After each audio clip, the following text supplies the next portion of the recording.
안녕하십니까, 뱅커형입니다. 자, 직전 영상에서 설명드렸던 개인 CFD와 국내 개인 또는 기관들이 국내 증권사를 통해서 서비스 받는 CFD와 외국계 투자자들이 국적이 외국인인 기관, 외국인 투자자들이 외국계 증권사를 통해서 받는 CFD 서비스가 제가 다르다고 말씀을 드렸어요. 뭐 10배짜리도 있고 막 그렇다고 말씀을 드렸어요. 자, 한번 써볼게요. 이 집단을 국내 거주자, 기관 개인이라고 보고, 이 집단을 외국인, 국내에 거주하지 않는 외국계 기관 개인이라고 보면, 이들은 한국 주식을 투자할 때 누구를 통해서 투자하죠? 외국계 기관, 뭐 은행이죠. 골드만삭스, 모건 스탠리, 바클레이즈, 크레딧 스위스 등등등. 국내 거주자는 누구를 통해서 투자하죠? 장외 파생 라이센스가 있는 국내 증권사, 뭐 키움, 뭐 교보, 이베스트, 삼성, 한투 등등등 있잖아요. 그래서 국내 거주자가 투자할 때는 레버리지 한도가 2.5배로 제한되는데, 외국계 개인 기관들이 외국계 은행을 통해서 어느 나라 주식을 거래하든지 간에 레버리지는 계약상 계약 맘이다. 이거는 그냥 장외 파생이기 때문에 장외 파생. 한도는 늘려줄 수도 있고 줄여줄 수도 있는 겁니다. 이들이 신용평가를 해서 믿을만 하구나, 이들이 돈이 많구나, 지급 능력이 충분하구나, 그러면 한도를 늘려줄 수도 있고 낮춰줄 수도 있는 거예요. 자, 근데 제가 지난 영상에서 말씀드린 것 중에 CFD가 대세가 됐다 그랬잖아요. 왜 CFD가 대세가 됐을까요? 이게 사실 굉장히 중요해요. 우리나라에서 국내 주식 선물 옵션 하려면 국내 증권 계좌가 필요하잖아요. 그죠? 국내 증권 계좌.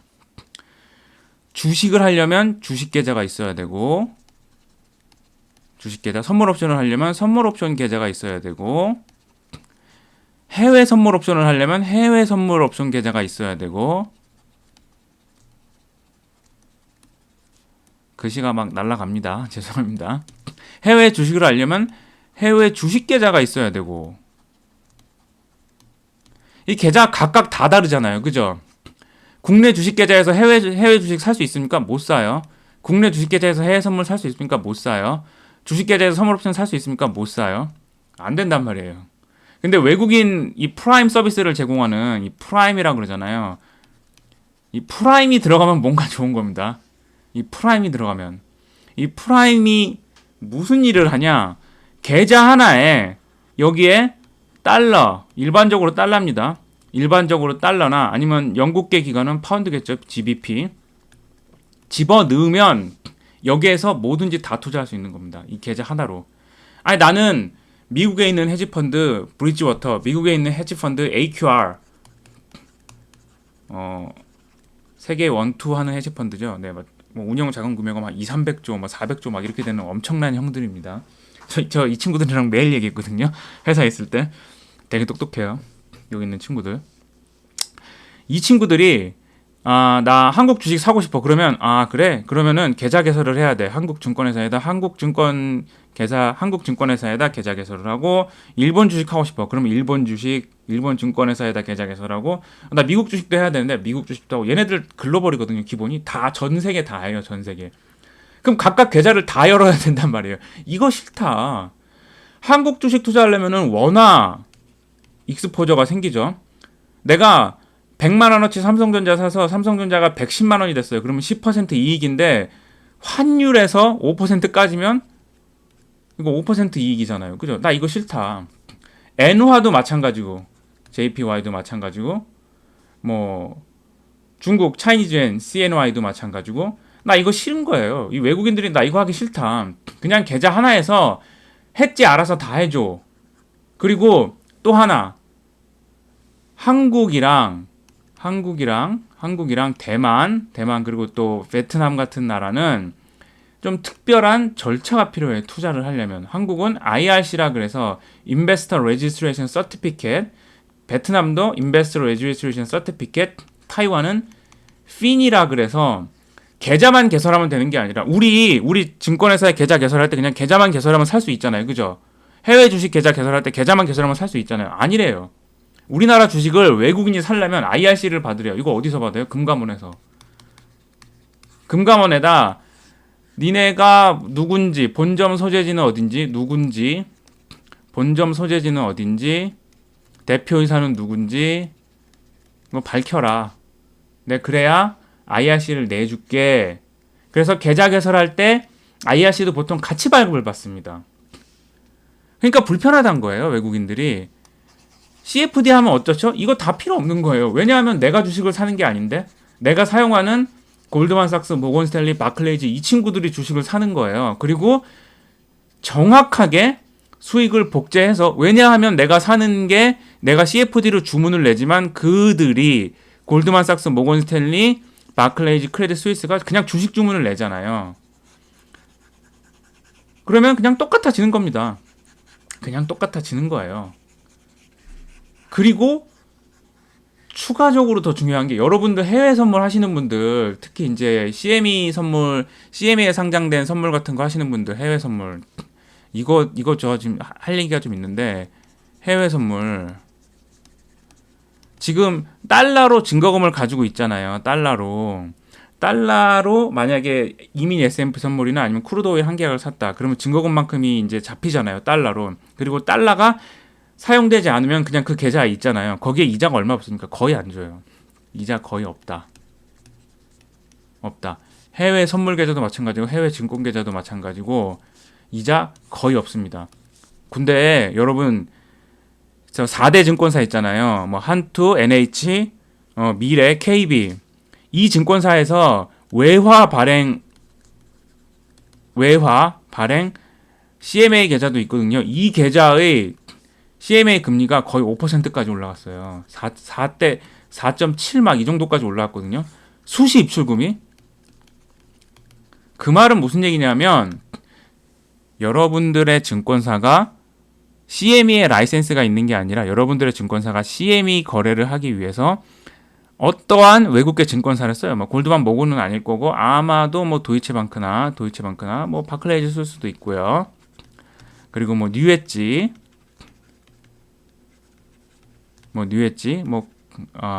또 어디가 있을까요? 뭐 피어 브로커 중에 RJ 오브라이언 RIEN 뭐 이런 데 쓰거든요. 이런 데가 국내 증권사에 한 3-4% 이자를 줄 수도 있는 겁니다. 그런데 그거를 중간에 먹고 여러분들한테는 이자를 안 주고 있는 거죠. 네.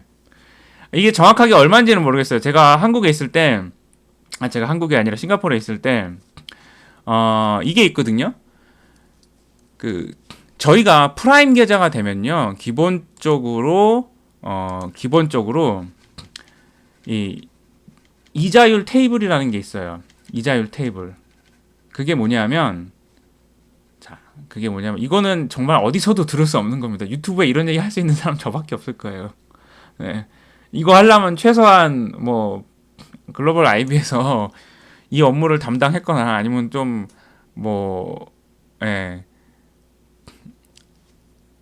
이 업무를 담당하는 사람도 아마 별로 없을 거고요. 그냥 USD 아까 펀딩으로 USD 프라임 계좌를 연다고 했잖아요. 프라임 계좌를. 프라임 어카운트. 뭐 국내도 뭐 프라임 어카운트 쓰는 데 있는데 전혀 다른 겁니다. 프라임 계좌. 그러면 이들이 이 고객은 US 달러만 갖고 있는 거예요. 근데 이제 이거를 은행이 환전을 해주는 거죠. 은행이. 그러면서 다 조금씩 스프레드를 먹는 겁니다. 코리안 원 환전해주고 JPY 환전해주고 뭐 타이바트 THB 환전해주고 뭐 차이니즈 엔 환전해주고 뭐 GBP 파운드 환전해주고 쭉쭉쭉쭉 막 환전을 해준단 말이에요. 싱가포르 달러 환전해주고 그러면 이 환전해줄 때 은행들이 조금씩 먹거든요. 근데 뭐 환율 우대는 그냥 뭐 95%, 98%, 99%이 정도 수준이라고 보면 되는 겁니다. 거의 안 남긴다고 보면 돼요. 여기에서 뭐 80% 우대, 90% 우대 아니면 개인들한테 하듯이 뭐 매도할 때 차이를 크게 가져가는 IB는 없어요. 왜냐면 하도 많이 하니까 환전을 막 몇천억씩 막 몇 조씩 하니까. 그리고 원화의 아이들머니 원화로 환전했는데 그 돈을 그냥 가지고 있잖아요. 그러면 이자를 줍니다. 거기에 이자가 몇 %인지 나와 있어요. 지금 아마 한 3%는 다 줄 거예요. IB들이.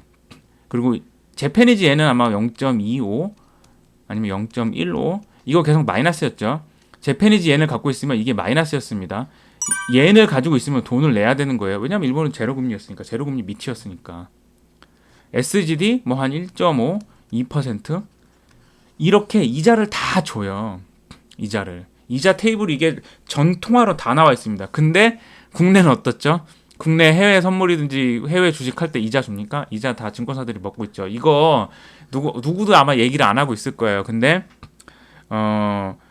두 가지 가능성이 있는데 증권사가 다 먹고 있다. 그래서 아마 해외 선물이나 해외 주식하는 세일즈 이쪽으로 아마 보너스가 굉장히 좋을 것 같아요. 큰 데는 뭐 특히 뭐 하나대투, 키움, 이베스트 이런 데들 있죠. 한투도 마찬가지고 키움, 이베스트, 해외 선물 뭐 이런 데 엄청나게 보너스가 많을 거예요. 제 생각엔. 이쪽에서 이 이자 수익이 엄청나게 큰 장사가 된 겁니다. 주고 있는데 아니면 국내 증권사가 이 브로커로 사용하고 있는 IB들한테 이자를 못 받고 있을 수도 있는데 그러진 않을 겁니다. 왜냐하면 이 IB들은 자기네 수익 구조를 정확하게 얘기를 해줘요. 고객한테. 내가 거래소 비용이 얼마고 내가 이자를 먹는 게 얼마다. 내가 이자를 줄 수 있는 게 얼마다. 이거를 정확하게 테이블로 다 줘요. 저도 그랬고 바클레이즈도 그랬고 이거를 정확하게 다 공개합니다. 얼마가 남는데 얼마가 우리 자금 조달 비용은 얼마고 얼마가 들어가는데 이래서 준다 안 준다 이런 얘기를 안 하지가 않아요. 절대. 자, 일단 이 얘기는 여기까지 하고 그리고 이제 그 마지막으로 아케고스 얘기를 좀 한번 해볼게요. 그리고 이번 CFD 사태도 비슷한데 자 아까 제가 말씀드린 것 중에 막 10배 레버리지 쓸 수도 있자 그랬잖아요. 맞아요. 진짜로 10배 레버리지 쓸 수도 있어요. 근데 모르겠어요. 10배를 아케고스가 받았는지 안 받았는지는 모르겠는데 자 보시면 자 내가 100이 있는데 주식을 500원어치 샀어요. 근데 이 주식이 2배가 올라서 1,000원이 됐잖아요. 그럼 나의 수익률은 얼마죠? 나는 100원 있는데 주식이 1,000원어치 됐으면 900원이 된 거잖아요. 그럼 900원을 인출하는 겁니다. 그래서 이거는 A 증권사와 갖고 있는 거고 900원을 인출해서 B 증권사에 가는 겁니다. 그래서 또 여기 100원을 입금하고 100원을 입금하거나 아니면 이 주식이 1,000원어치가 됐잖아요. 지금 1,000원어치. 그러면 1,000원어치를 사야 되는데 여기서 더 사야 되니까 자기 돈 100원 더해서 900원 플러스 자기 돈 100원 해서 1,000원을 입금하고 여기서 또 5,000원어치 주식을 사는 겁니다. 5배 살 수 있으니까. 그래서 이게 만약에 또 10,000원이 됐다. 그러면 내 돈은 지금 100밖에 안 들어갔잖아요. 근데 여기서 지금 5,000을 벌었잖아요. 그죠? 이 5,000을 또 인출할 수가 있는 겁니다. 그럼 또 C증권사에 가는 겁니다. 5,000 플러스 5,000을 더하는 겁니다. 이렇게 주식을 사다 보면은 예를 들어서 발행 주식이 뭐 1,000주, 총 1,000주라고 가정을 해봅시다. 어떤 회사에. 근데 이거를 A증권사, B증권사, C증권사, D증권사, E증권사, F증권사, G증권사까지 아케고스가 쭉 다 한 거예요. 골드만, 모건, 크레딧 스위스, UBS, 그리고 UFJ, 일본계죠. 노무라, 하나가 더 있었는 것 같은데 일단 6개는 정확해요. 6개는 정확하게 맞아요. 그중에 제일 크게 맞은 데가 크레딧 스위스죠. 이거를 다 하는 겁니다. 그래서 이 각각의 증권사들은 나랑 CFD 계약으로 몇 주를 들고 있는지만 아는 거예요. 예를 들어서 뭐 50주씩 들고 있다. 그러면 전체 5% 50주는 1,000에 5%잖아요. 그럼 이 고객이 5% 정도 들고 있구나 이렇게 생각을 하는데 알고 보니까 30% 들고 있던 거죠. 30%. 얘 각각 5%씩 다 들고 있던 겁니다. 그래서 예를 들어서 크레딧 스위스가 마진콜을 때렸어요. 너 이거 돈 안 내면은 주식이 만약에 그러니까 이거는 상승할 때는 주식이 이렇게 쭉 상승할 때는 전혀 문제가 안 되는데 하락하면 이제 망하는 겁니다. 그냥 여기서 마진콜, 여기서 마진콜, 여기서 마진콜 다 터지는 거거든요. 이게 그 SG 사태가 정확하게 이거였어요. 그러니까 아케고스 사태를 보고도 배운 게 없는 거예요. 그 CS가 빌황님 뭐 1조를 입금하세요. 그때 비아컴이었나요? 비아컴 주식이 갑자기 유상증자 발표해서 20%가 빠져버리니까 마진콜이 발생한 거예요. 아, 지금 손실이 너무 커서 포지션을 청산해도 당신 나한테 빚이 있는데 어떡하실 거예요? 입금하세요 했더니 빌황이 가만 듣고 있다가 너 그래서 뭐 어떡할 건데? 아, 그럼 동시효과에 그냥 시장가로 쳐야죠. 아, 그래? 알았어. 이제 얘한테 얘기하고 야, 나 너랑도 비아컴 주식 있고 얘랑도 비아컴 주식 있고 얘랑도 비아컴 주식 있고 다 있거든. 근데 네가 만약에 이거 시장가로 날리면 여기서도 마진콜 터지고 여기서도 마진콜 터지고 D증권사에서 터지고 E증권사에서 터지고 F증권사에서 터지고 다 터지는 거야. 그리고 이 30% 한꺼번에 들고 있는데 30% 한꺼번에 들고 있는데 30%를 한꺼번에 다 시장가로 날리면 절반 가격에도 못 팔걸? 50% 폭락해도 그거 다 못 팔 거야. 이 얘기를 하는 겁니다. 자, 바로 이 기사거든요. Credit Suisse bid for Archegos fixed ends with bankers brawling. Prime brokers, 프라임 브로커들이 그 아케고스가 사용했던 브로커들입니다. Prime brokerages held call with Archegos for orderly disposal. orderly disposal이 뭐죠? 포지션을 각각의 프라임 브로커들, 각각의 증권사, 골드만, 모건 스탠리, 뭐 크레딧 스위스, UBS 이런 애들이랑 너무 많이 갖고 있으니까 우리 이거를 한 방에 다 던지지 말고 한 방에 다 던져서 주가가 폭락을 하면은 건질 수 있는 돈이 없으니 얘 안 그래도 배째라 그런다. 지금 주식을 한 20조를 갖고 있는데 20조를 갖고 있는 게 한 2조밖에 없댄다. 근데 그러면 10%만 손실 나도 이게 다 날아가는 거잖아요. 근데 20% 손실 나면 어떻게 되는 겁니까? 4조가 날아가면 2조는 마이너스잖아요. 그죠? 그래서 그러지 말고 그러면 우리 제비 뽑기를 하든지 순서를 정해서 누가 먼저 파는지 정하자. 사실 이거죠. 아니면 A 종목은 네가 먼저 팔고 B 종목은 네가 팔고 C 종목은 네가 팔고 이거 좀 제비 뽑기 좀 하자 우리. 얘가 지금 주식을 너무 많이 갖고 있다. 이거 우리 다 같이 팔면 망한다.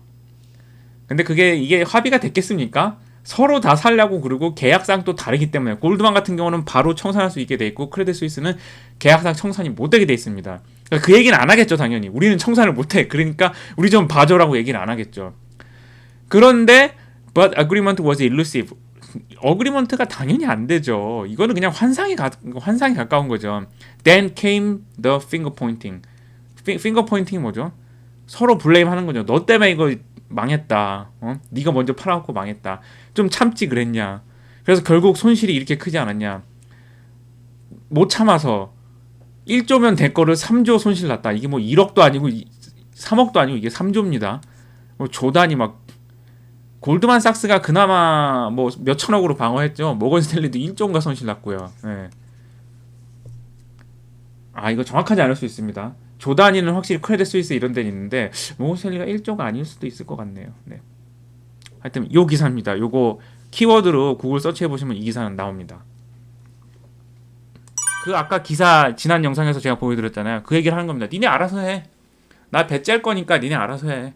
나 사실 5%가 아니라 30% 들고 있었어. 이 얘기를 하는 겁니다. 그 아케고스가 들고 있던 주식들이 얼마나 많았어요. 그래서 그냥 다 일제히 폭락하고 크레딧 스위스가 뭐 2조, 3조 더 됐어요. 아마 더 됐을 거예요. 이게 3조면은 우리나라 은행 시가총액의 절반, 뭐 KB 금융 시가총액이 뭐 한 10조 되나요? 10조 좀 넘나요? 그냥 한 거래 상대방 하나가 그렇게 날라간 겁니다. 거래 상대방 하나가. 그러니까 크레딧 이거 또 자세한 내막을 보면은 사실 이제 그 아케고스가 골드만삭스랑 맺었던 계약, 모건 스탠리랑 맺었던 계약, 크레딧 스위스랑 맺었던 계약, UBSX랑 맺었던 계약, 노무라랑 맺었던 계약 다 달라요. 어디는 그 반대 매매를 즉각 때릴 수 있는 계약이 있고 어디는 반대 매매를 즉각 못 때리는 계약도 있는 겁니다. 그래서 이게 아케고스 사태의 본질입니다, 사실.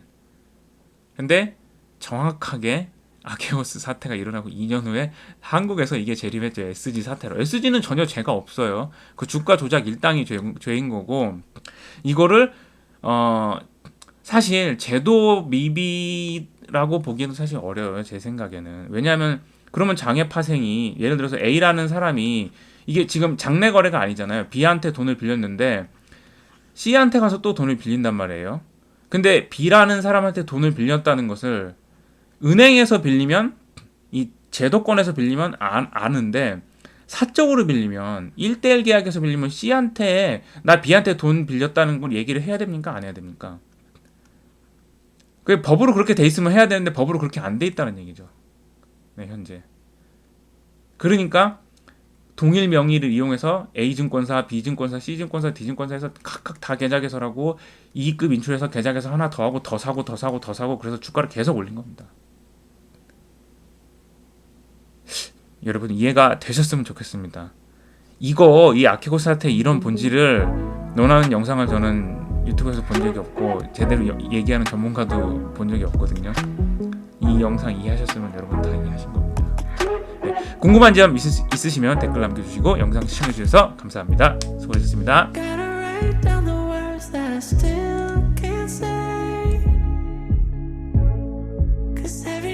It's a fight and I'm in